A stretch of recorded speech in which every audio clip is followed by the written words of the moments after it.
Hey everyone, it is Caslow, and welcome back to my channel. It's time for the next segment of my RPG Club playthrough, the PlayStation Classic JRPG, Breath of Fire 3. But before we get started, what is the RPG Club?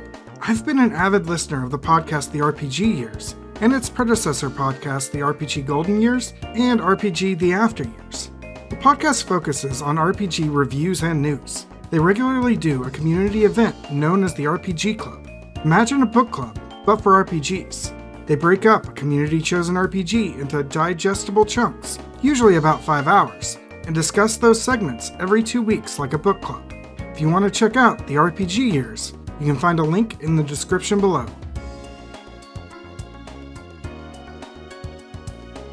At the end of the last section, Ryu had been imprisoned with Balio and Sunder before the duo used Nina to break out of their cells and take off. Ryu then breaks out of his cell, following Nina, and distracts Balio and Sunder long enough for her to hide. With the duo dealt with, Nina and Ryu navigate the kingdom's catacombs to enter Windia Township. After a quick game of hide-and-seek with some children, the duo hear a rumor that might lead to finding Tipo and leave the town, only to be captured by Balio and Sunder, again, and this time shipped off to the town of Genmel. The Unicorn Bros leave the duo in the care of the drunk bartender, Ball, who they quickly escape from. Fleeing to the nearby Mount Bowmore, the duo find a gondola station near the top. The gondola foreman offers to let the duo stay for the time being, and locks them into a storage room. It appears the foreman has sold the duo out to Balio and Sunder, who are arriving to retrieve them. Luckily, the gondola is nearby, and Nina uses her lightning magic to activate it so the duo can escape. On the other side of the mountain, the duo run into a dead end when Balio and Sunder catch up to them. They decide to jump off the cliffside and slide down a hill, where Ryu transforms into a dragon to save them from the fall.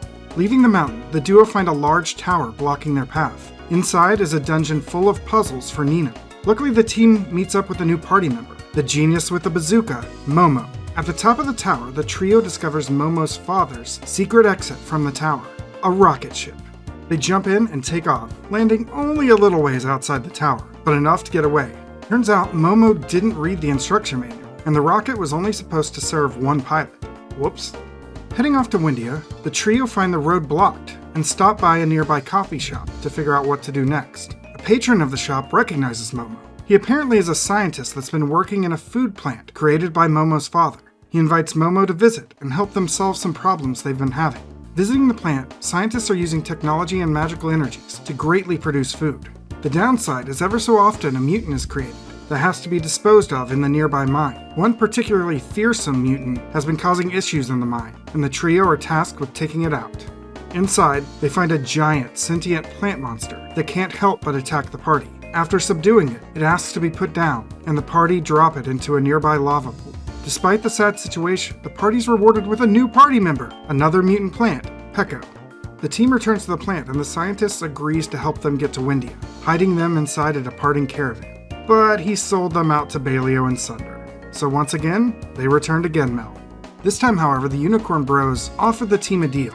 If they can win the Contest of Champions at the town's arena, they'll let them go. The team makes it to the finals before they come face to face with the mighty Gar, who quickly dispatches Ryu to win the contest.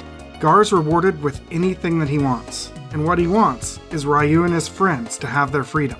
He then tells Ryu that they must meet him at Angel Tower to the east. The team leaves the town and heads north to Windia, but not before Balio and Sunder's goons try to stop them. Luckily, Gar comes to their rescue, and the team takes on the Unicorn Bros directly, who combine into the mighty Stallion.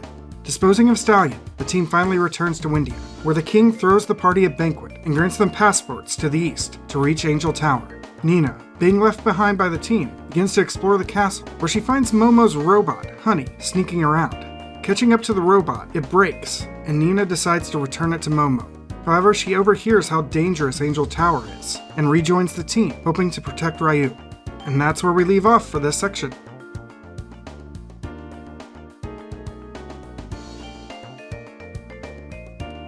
The Backstab section. This section's plagued by getting chased by Balio and Sunder the entire time. And it's particularly rough because Nina is physically weak as a character and limited offensively by her AP. That's why getting Momo on the team feels like a breath of fresh air. She also packs quite a punch with her big-ass bazooka. However, I feel like I shouldn't grind because the team doesn't have access to masters at this point, a problem that gets solved by the end of the section. But now, with a little bit more freedom, I'm ready to get to the next section and start building some characters. I'm particularly interested in building out Peko, a character I never really put much effort into the first time I played Breath of Fire 3, but somebody who I think could be pretty strong if I build him correctly. But I guess time will tell.